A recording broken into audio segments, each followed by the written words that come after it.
Lo último que fue, como Perón intentando no, tomando medidas como concretas en función de ir como resolviendo las necesidades del pueblo, punto. Sí. Son muchas personas sin video, es como raro, dale, el que está más o menos peinado ponga su video. Bien, decíamos, lo último fue eso, que no tenían la consigna, no tenían nada para leer. Sí. El silencio que hay hoy. No, porque, o sea, teníamos que leer lo mismo que para la clase pasada, que nadie se acordaba de nada porque también había pasado como una semana entre las clases. Entre una y otra, o sea, estamos perdiendo clases a lo loco.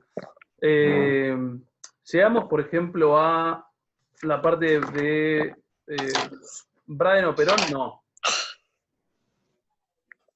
Yo creo que no. Braden o Perón no. Estoy casi seguro que no. No sé si llegamos a Bombero Piromaníaco. Sí. Va, o sea, estaba en lo que teníamos que leer. Nunca pero lo no- nombramos. No. Bien. ¿Qué es lo último que recuerdan de esto de la figura de Perón y cómo a lo que llegamos? ¿Cómo llegamos para que de ahí uno pueda trazar el camino? Si hoy llegamos a presidencia de Perón, o por lo menos sí, si llegamos a presidencia de Perón sería un golazo. ¿Qué es lo último que dijimos de Perón?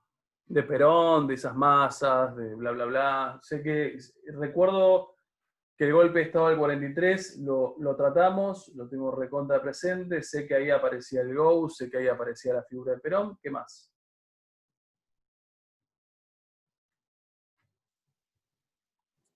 No sé, algunas medidas que había tomado Perón, Como por o ejemplo. cómo empezó lo de que hacía de mediador con los sindicatos. Sí.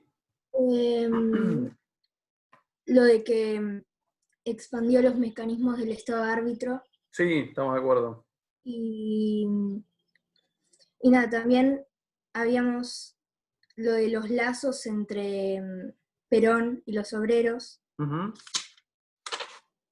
Habíamos planteado, por ejemplo, Estatuto del Peón. Creo que lo habíamos nombrado. Nombrado. No sé si ¿Qué era el Estatuto del Peón? Valentín, me hablaste. ¿Qué era el Estatuto del Peón? No me acuerdo. No sé, creo ¿Viste? que él lo había eliminado. Entonces, como que beneficiaba a los trabajadores. No sé bien qué era, pero algo así. Bien, a ver, Como que Carolina, estabas por decir algo. Puede ser lo de las vacaciones pagas o... Eso es como Bueno. a nivel como general, vacaciones pagas, ahí tenemos un Perón. ¿Cuál es el cargo político de Perón durante ese golpe de Estado del 43? ¿Qué cargo ocupa? No es ministro de Trabajo. Dirección Nacional del Trabajo. No, En realidad es secretaría esto, Secretaría de Trabajo y Previsión. En esa secretaría nosotros lo que dijimos que era que el tipo que originalmente en el 43 es un personaje más dentro del GO o de la estructura del GO, lo que hace es como progresivamente, en algún momento tuvimos que haber dicho que el tipo está inspirado en esta lógica de Mussolini y la necesidad como de hacerse cargo de esos sectores como medio bajos, en tanto los tiene que comenzar a considerar como un sector, relevante, políticamente relevante. Ya están ahí, no se van a esconder, no los podés esconder, eventualmente tenés que hacer algo para ellos. Ellos que venían con un montón de necesidades insatisfechas, ¿producto de qué etapa anterior? Década infame. Bien, década infame, o sea, de todos estos gobiernos fraudulentos, que bla, bla, bla.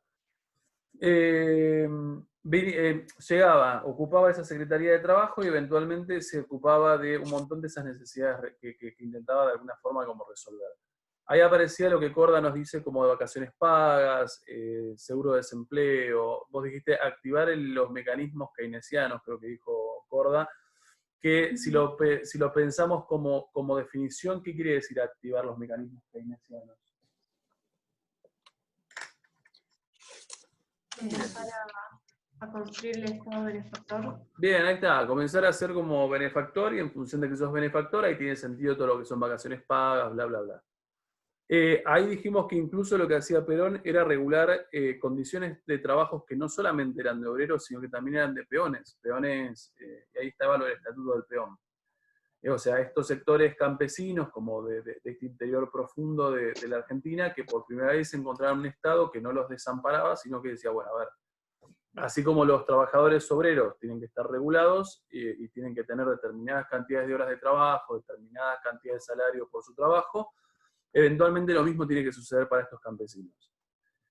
Progresivamente, lo que me importaba que ustedes vieran era cómo este Estado como keynesiano, por llamarlo de una manera bien formal, comenzaba de alguna manera a activarse. Y lo que me importaba en el día de hoy, para intentar ver cómo se da esta llegada del peronismo, pero ya formalmente como presidencia, es que veamos el modo en que Perón cómo se aproxima a los sectores sociales de la Argentina. ¿Tienen Romero a mano? El que no tiene Romero a mano, Sí. vas a buscarlo ahora porque lo necesitamos. Página 114 y 115.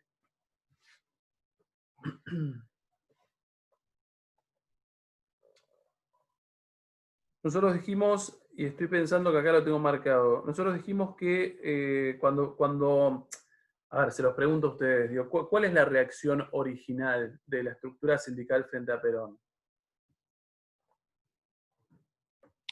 Por acá lo dice, creo que duda y desconcierto. Sí, ¿por qué te parece, Porque Franco, que era de duda y desconcierto? bueno, lo dice ahí, durante muchos años no, no tenían esa relación con el Estado y iban a los partidos opositores antes que al Bien, Estado. estamos de acuerdo. O sea, esta idea, nosotros dijimos, tengamos en cuenta que es una estructura sindical más que horrible pensarlo así, pero más que acostumbrada a que los maten a palos, estamos a que los repriman, a que no los escuchen, y de repente te encontrás un tipo que parecería que con muy buena onda viene a sentarse con vos y a charlar con vos. Entonces, naturalmente en tu cabeza decís, bueno, a ver, ¿por qué? ¿Por qué estás charlando conmigo? Lo que me interesaba era que pasemos a el segundo párrafo, que dice, tampoco la cerraba el propio Perón. ¿Llegaron todos? ¿Sí? Bien, vamos, ponte de lejos, porque hiciste un ruidito y se prendió amarillo.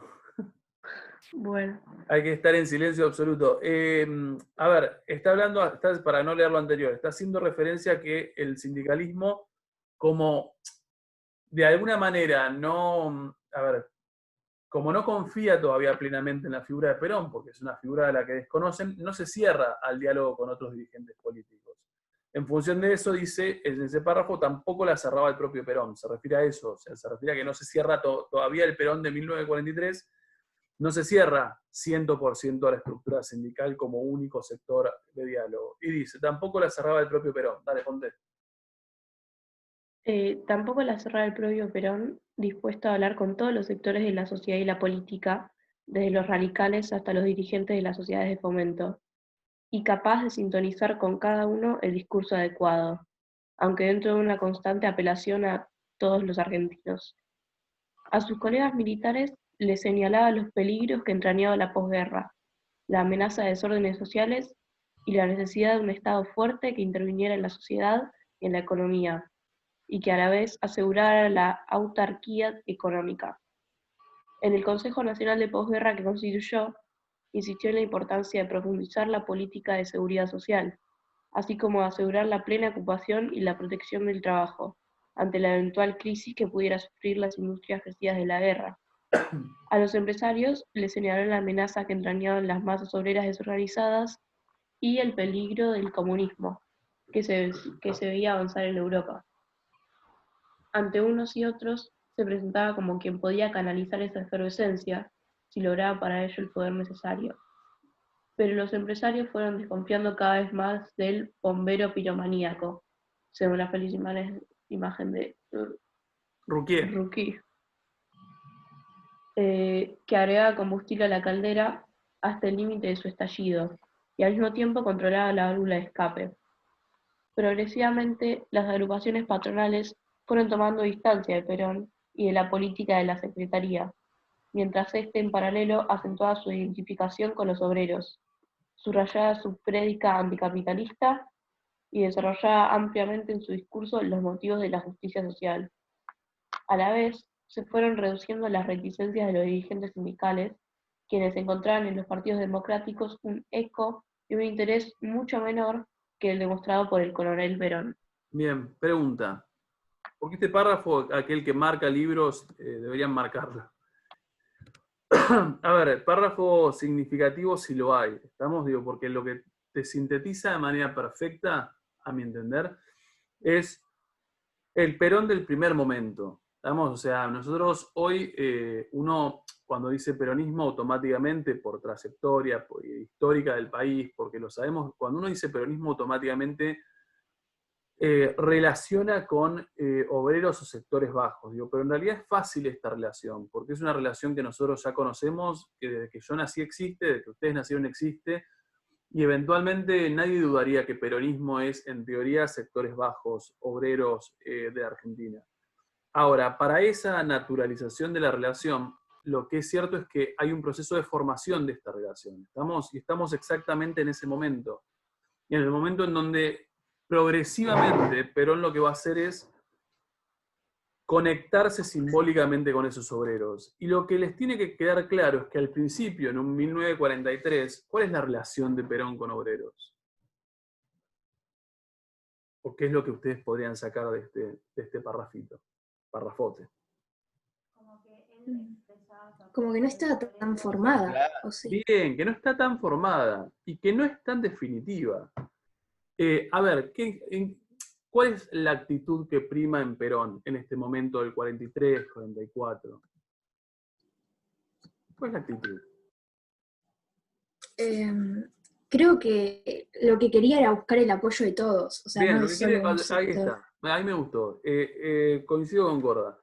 Lo que está buscando Perón es, para el 43, es un tipo que no se cierra a ningún sector social. ¿Estamos? O sea, por lo pronto, Perón es un personaje que está pensando en todos como posibilidad de respaldo. O sea, no está como casado con los sectores obreros. Aun cuando los entiende como un sector al que hay que prestar atención. ¿Cuál es el concepto? A ver, ¿qué es lo primero que debería llamarles la atención del concepto bombero piromaníaco? Para mí es una de las expresiones más hasta poéticas que aparece en Romero y me gusta cómo explicarlo. ¿Qué es bombero piromaníaco? Primero tiene que tener algo a ustedes les tiene que hacer ruido. Piromaníaco. Piromaníaco Contradicción. es una contradicción, estamos de acuerdo. Aquel que no sepa, todo el mundo sabe lo que es piromaníaco, porque esa es la clave para entender el concepto. ¿Alguno no sabe lo que es bombero, lo que es piromaníaco? No. Bien, No. ¿qué es piromaníaco? Aquel que sepa. Como uno que está loquito prender con fuego fuego. intencional. Ahí está, lo dijeron Boria y pasa a la par. A ver, el piromaníaco es aquel que, para mí creo que es un desorden mental, digo, pero eventualmente es aquel que le gusta jugar con fuego. ¿Estamos? Entonces, cuando uno piensa bombero piromaníaco, decís, pará, es contradictorio, porque quiere decir que sos un tipo que le gusta jugar con fuego y eventualmente también sos el bombero, o sea, el que apaga el fuego. A ver, ¿cuál es el sentido del concepto bombero piromaníaco para definir este Perón del 43? Yo diría 43-44. No lo dice acá Romero, pero lo podemos ubicar en tiempo. ¿Cuál es la idea de bombero piromaníaco para definirlo? ¿Y por qué nos da una buena concepción metafórica que lo pone como en las antípodas de lo que nosotros hoy pensamos que es? Puede ser como... Como que la imagen de Perón era contradictoria, porque por un lado estaba lo que él decía y por el otro estaba como lo percibían. Puede ser una primera aproximación. Yo creo que en realidad sí, puede ser una aproximación. Habría que dar una vuelta, pero es una muy buena interpretación. Boria, vos Eso de los estabas también discursos. hablando.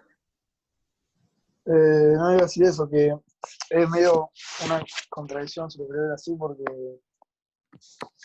como nosotros siempre lo vemos como trabajando con o dándole cosas a las clases bajas, a los obreros, todo esto, Sí. y acá nos menciona también como la parte de él con las clases más altas, que también no es que... Coincido, ahí tenés siempre fue como, parte exacto, de- coincido sí, coincido con lo que decís. Corda, ¿qué decías vos? No iba a decir lo mismo que Franco. No sé. Lo mismo, a ver, ¿qué es lo que me importa? A ver, hay una cuestión que es fundamental, y lo digo yo siendo absolutamente antiperonista, digo, pero en realidad tengo que ser absolutamente objetivo con esto. Perón es un personaje muy interesante para ver, porque a mí me parece que independientemente de mi diferencia con su gestión, es muy interesante analizarlo como personalidad política, en tanto tiene una cintura política increíblemente grande. Estamos, o sea, lo va a demostrar en un 43, 44 y eventualmente lo demostrará más adelante. ¿Qué es lo que decimos? Hoy nosotros haríamos, esto si fuese hoy sería Perón obrero, ¿estamos? O sea, hoy esto está como instalado y uno sabe que esto es así. Pero esto es hoy. Lo que te está diciendo Romero es en el 43, 44, perdón, no sé si se les movió, perdón que moví el 44, moví el, bueno, lo dejo así. En el 43-44, Perón es un personaje que juega ¿con qué? Con sectores sociales que son naturalmente opuestos, porque todavía está pensando en la posibilidad de convocar a todos, si fuese posible. Entonces, a clases medias y altas, les dice algo, y eventualmente a clases bajas y sindicalizadas, les dice otra cosa. Vamos a hacer el ejemplo más lógico. Perón llega acá y les dice, creo que una parte lo dice total, como casi de manera explícita, dice, ni bien en el cuarto o quinto renglón de lo que nos empezó a leer Ponte, dice, a sus colegas militares les señalaba los peligros que entrañaba la posguerra, la amenaza de desórdenes sociales y la necesidad de un Estado fuerte que interviniera en la sociedad. A ver, acá podríamos poner también militares, para meterlo tal cual lo dice Romero.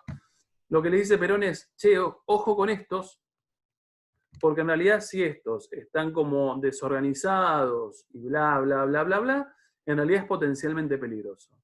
Entonces, fíjense que bla, bla, bla, bla, bla, porque lo que tenemos que lograr es que estos sectores no se desorganicen, son potencialmente un peligro, porque el comunismo, porque bla, bla, bla, ya sabemos. ¿Estamos? Digo, pensemos que estamos en un Perón que convive temporalmente con Stalin. Estamos ya en la Unión Soviética, es Unión Soviética, es grande, es fuerte, es una amenaza potencial para los sectores sociales argentinos. Ahora, mientras les dice esto a los sectores medios, sectores medios y altos, también a los sectores militares, y les advierte sobre el peligro de estos sectores, cuando Perón se aproxima acá, a estas clases medias, bajas en realidad, y sindicalizadas, lo que les dice es, bueno, muchachos, organícense. Porque eventualmente tienen que organizarse, porque si se organizan, en realidad lo que ustedes piden va a tener más peso para poder ser considerado como una necesidad de urgencia a resolver. Tengan en cuenta que tienen derechos, que pueden reclamar, que es posible lo que ustedes están pidiendo, que bla, bla, bla, bla. Porque si ustedes se sindicalizan y eventualmente se organizan bien, pueden lograr dialogar de buena manera con estos sectores. Y cuando Perón vuelve a irse para acá, les dice a estos muchachos, che, ojo, que los de acá ya se están empezando a agrupar. Y como se están empezando a agrupar, tengan cuidado, porque mientras más agrupados estén, más fuertes van a estar y van a necesitar a alguien que pueda dialogar con ellos de manera... Y cuando vuelve para acá, eventualmente dicen, bien muchachos, se están agrupando, está bueno lo que están haciendo, fíjense que... ¿Se entiende la idea de bombero piromaníaco? A ver, Sí. Sí, como que... Sí, dale. No, dale. No, que... O sea, Perón lo que hace es como trata de ser un intermediario también, a su vez, entre las dos clases sociales. Exactamente. O sea, de hecho me parece que lo más interesante de la figura política de Perón, por eso yo digo, el tipo tiene cintura política, es poder posicionarse en medio, por ahí, de sectores que naturalmente son sectores económicos contrapuestos. ¿Por qué son sectores económicos contrapuestos? Y empresarios y trabajadores, por ejemplo. Empresarios y trabajadores, o sea, dueños, o sea, en términos marxistas sería dueños de medios de producción y no. Y eventualmente como poder hacer esta ida y vuelta que le permita a él quedar como, en última instancia, como la persona relevante, porque esa es la definición. Esto es lo que Romero, en este caso no es Romero, es Ruquier, define como bombero piromaníaco. Un tipo que puede encender, creo que dice algo así, encender la caldera, o sea, eventualmente enciende a los trabajadores, les dice a las clases medias y altas que están encendidos, pero eventualmente cuando la situación se vuelve como un poco más tensa, él mismo es capaz de decirle, bueno muchachos, relajen, y esta caldera que él mismo encendió se apaga porque se neutralizan tanto Perón se los pide. ¿Se entiende? Ahora, progresivamente, y creo que lo dice textual, arranca progresivamente, fíjense lo que nos leyó Ponte, 1, 2, 3, 4, 5, 6, 7, 8 renglones de abajo hacia arriba de lo que el párrafo nos lee Ponte. Dice, progresivamente las agrupaciones patronales fueron tomando distancia de Perón y de la política de la Secretaría, mientras en paralelo acentuaba su identificación con los obreros. Punto. ¿Qué está diciendo? Progresivamente, esto pensémoslo 45 ya. ¿Qué va a pasar progresivamente? Como que se fue inclinando para el lado de los obreros y dejando de lado a las clases altas. Ahí está. Eventualmente Perón, habría que ver quién es el primero que lo hace. Yo diría que en realidad estas clases medias y altas son los primeros que visualizan en Perón alguien como que se está pasando un poquito, o por lo menos está siendo como muy claramente pro-obrero. Eventualmente estas clases medias y altas se retirarán, o por lo menos tomarán cierta distancia, y ahí empezaremos a ver que la relación es mucho más parecida a la que nosotros conocemos. ¿Se entiende? ¿Todo el mundo llega a esto? Sí. Sí. Ahora, Sí, lo sí. que me importa, que por ahí parece menor, pero no es menor, para que ustedes entiendan qué es lo que pasa, hay a lo largo de, acá estaba buscando la fecha, junio de 1945, a medida que la relación entre estos dos sectores empieza a tensarse cada vez más, lo que empieza a suceder es que las clases medias y altas, acá creo que lo decía, o creo que lo había leído Ponte, hay una parte de Romero donde dice las clases medias y altas empiezan como ¿cuál es la palabra? Como a desconfiar cada vez más de lo que se considera como el coronel sindicalista. Entonces se empiezan como a alejar de la figura. Y no solamente empiezan a alejarse, sino que empiezan a pedir la destitución de Perón. Empiezan a pensar a Perón como un potencial enemigo a los intereses de la clase media y alta. Y lo que aparece en junio de 1945 es algo que se conoce como la Marcha de la Constitución y la Libertad, que para que ustedes tengan dimensiones de lo que estoy diciendo, es esto. Marcha de la Constitución y de la Libertad, básicamente, miremos un segundo, no es súper nítida, pero es lo suficientemente nítida. Sectores sociales que están ahí, ¿y cómo nos damos cuenta? Clase Y alta. son ¿Por qué? clase alta, están todos Por los bien trajes. vestidos. Están todos bien vestidos, Los aunque el sombreros. traje en ese momento es un poco más común de lo que uno piensa. ¿Qué es lo que determina ¿El sombrero? el sombrero? Ahí está. A ver, una pavada, digo, pero el sombrero lo que está definiendo en este caso es que son tipos acomodados. ¿Qué es lo que me importa de esta marcha? Porque uno la ve y si se fija, obviamente es masiva. Esta es considerada como,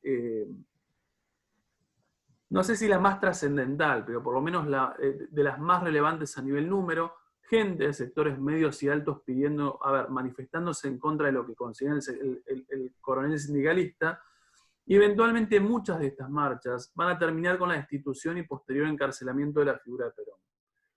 Cuando encarcelen a la figura de Perón, a Perón se lo lleva a Martín García, que era algo que queríamos hacer con ustedes, con Silvia Gómez y ustedes este año, ver si podíamos ir a Martín García, pero claramente no.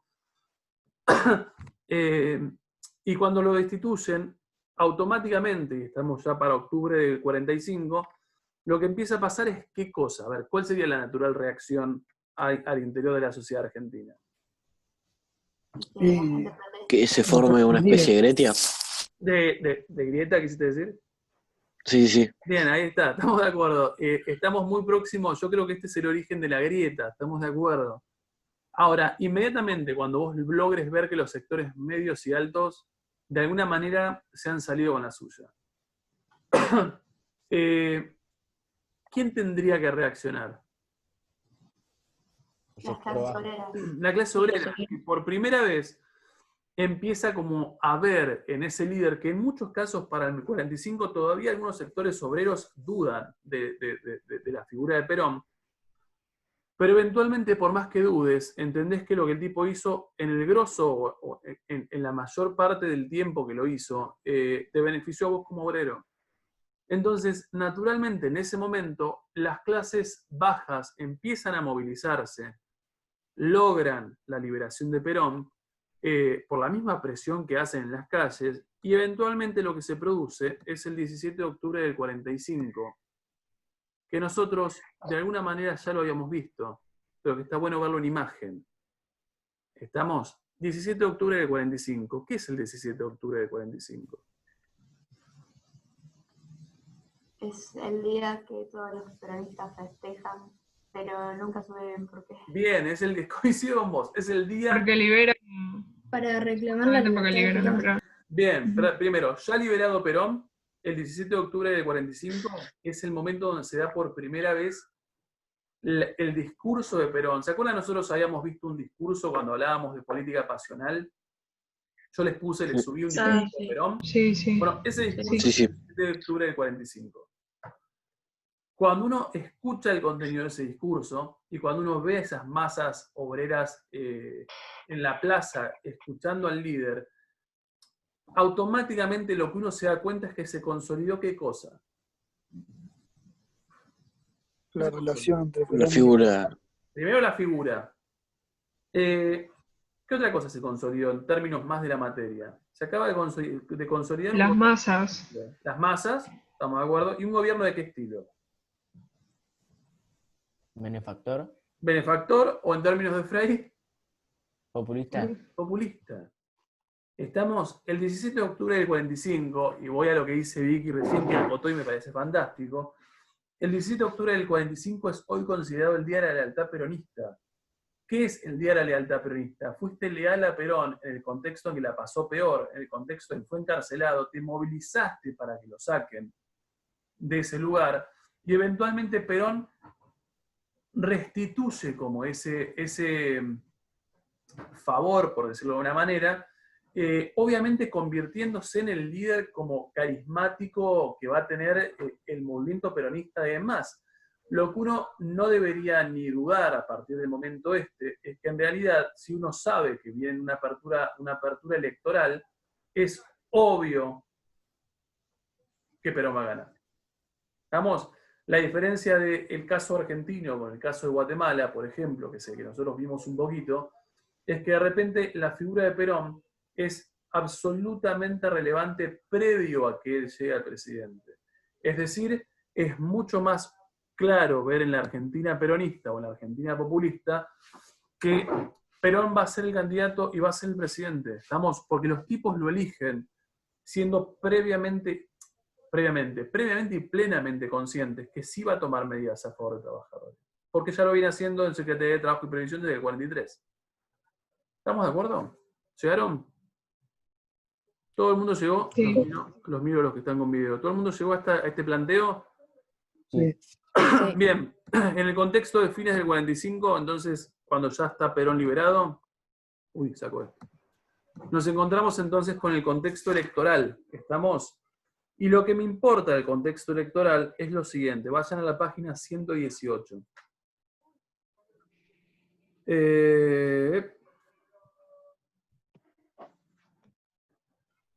Fíjense en el párrafo que dice, pero el país había cambiado. ¿Llegaron? Primero, segundo párrafo completo. Sí. Ponte, si llegaste, léelo, dale. Agarré a vos, Ponte. Pero el país había cambiado, en forma lenta y gradual quizás, aunque el descubrimiento de esas transformaciones fue brusco y espectacular. Perón asumió plenamente el discurso de la justicia social, de la reforma justa y posible, a lo que solo se oponía el egoísmo de unos pocos privilegiados. Estas actitudes sociales, arraigadas en prácticas igual de consistentes, se venían elaborando en los 10 o 20 años anteriores, lo que explica el eco suscitado por las palabras de Perón, que contrapuso la democracia formal de sus adversarios a la democracia real de la justicia social, y dividió la sociedad entre pueblo y oligarquía. Un segundo componente de estos cambios, las actitudes nacionalistas, emergió en forma brusca como respuesta a la intempestiva intervención en la elección del embajador estadounidense Sproul Braden, quien, reanudando el virulento ataque del Departamento de Estado contra Perón, acusado de ser un gran agente del nazismo, respaldó públicamente a la Unión Democrática. La respuesta fue contundente: Braden o Perón. Agregó una segunda y decisiva antinomia y terminó de configurar el bloque del nacionalismo popular, capaz de enfrentar lo que quedaba del Frente Popular. Perdón, ahí está. Bien, con eso estamos de sobra. A ver, ¿qué es lo que me importa? Contexto electoral aparecen dos, vamos a llamarlo en términos de LAFOS, dos grietas que ayudan a Perón. ¿Cuáles son esas dos grietas que ayudan a Perón? O sea, cuando empieza el contexto electoral, ¿cómo apela a ser votado?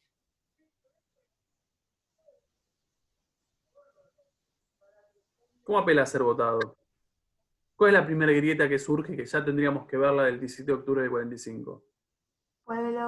Pueblo, Bien, pueblo. El pueblo y la Jerarquía. Exacto, oligarquía, que en realidad es lo que muchos todavía siguen como defendiendo. A ver, esto que uno dice pueblo y oligarquía, ¿lo ven hoy?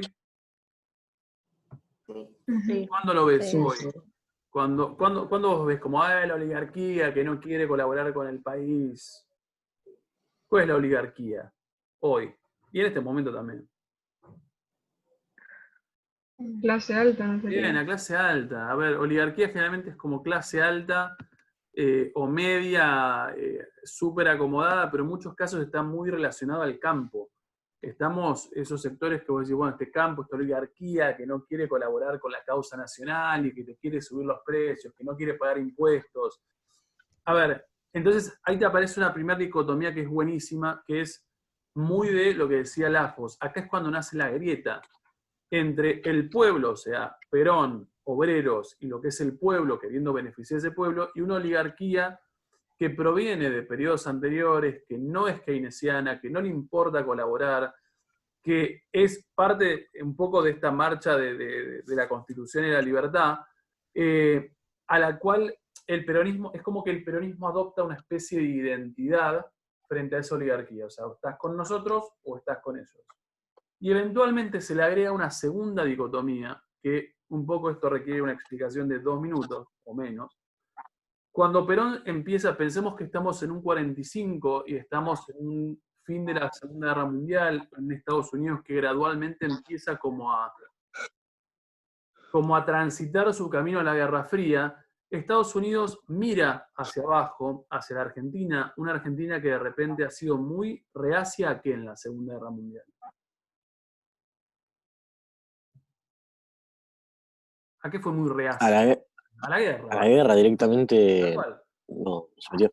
Ahí está, no se alineó, Estados Unidos se lo pidió muchas veces, no lo hizo hasta el final de la guerra prácticamente, y en realidad Perón proviene de ese grupo de oficiales unidos que ha gobernado la Argentina.